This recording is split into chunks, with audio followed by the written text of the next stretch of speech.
There's no such thing as moving on, it's moving forward. The Prophet ﷺ is our example in everything, and he certainly did not move on from Khadija radiallahu ta'ala anha. He moved forward with her. And in fact, he kept her alive in the sense that Aisha radiallahu anha says, I was never jealous of any woman like Khadija, even though I never even met her. But it was the mention of the Prophet ﷺ of her and the praise of the Prophet ﷺ for her. And the fact that when the Prophet ﷺ sacrificed an animal or a sacrifice came to him, he would send a share of it to her friends. He would send gifts to her friends. He would hear the voice of her sister and he would rush because the voice of her sister sounded like her. He always thought about her. And there's a saying from Aisha radiallahu anha in part of that where she says, كَأَنَّمْ يَكُنْ فِي الدُّنْيَا إِلَّا خَدِيجَةً. And I just found that so ironic. As if there is no other woman in the world but Khadija, except that Khadija radiallahu anha was the one that was dead. But it's as if there is no woman in the world except for Khadija radiallahu ta'ala anha. The Prophet ﷺ kept her in his heart through his trials and through his triumphs. When he gets back to Mecca, what does he do? When they say, where do you want to pitch your tent? He pitches it in Hujun, which is close to the grave of Khadija radiallahu ta'ala anha. So he's always thinking about her, always making mention of her, always actively doing for her.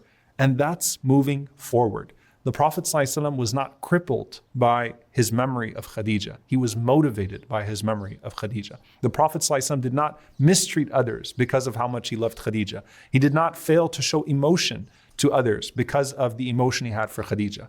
But instead he used the expanse that he had because of that time with Khadija radiallahu ta'ala anha to include others as well. You're not supposed to move on from them. Move forward with them. And this is something that we have to come to with ourselves, by the way, that Allah subhanahu wa ta'ala tells us to frequently remember death. And nothing causes us to remember death more frequently than the loss of someone that is close to us. So suddenly now, death is being remembered, and that's good for your heart. And that's attached to the person that you love. When you say, Inna lillahi wa inna ilayhi raji'un, to Allah, we belong, and to Allah we return. You're not just talking about them, you're talking about yourself as well. And you are what's keeping that person alive in this world. And you have to think about that legacy and what that extension of that legacy is in this world. When you look at the Sahaba of the Prophet ﷺ, you see Zainab bint Abu Salama, the extension of Abu Salama and Salama. You see Abdullah ibn Zubayr becoming a warrior like his father. You see Usama ibn Zayd becoming a general like his father. You see Aisha as-Siddiqa, bint as-Siddiqa, the truthful one, the daughter of the truthful one. Fatima radiallahu ta'ala anha, the one who resembled the Prophet ﷺ more than anything else. Abdullah ibn Umar and Hafsa, may Allah be pleased with them and their father. The way that they extended the legacy of their father. You are what's keeping that person alive.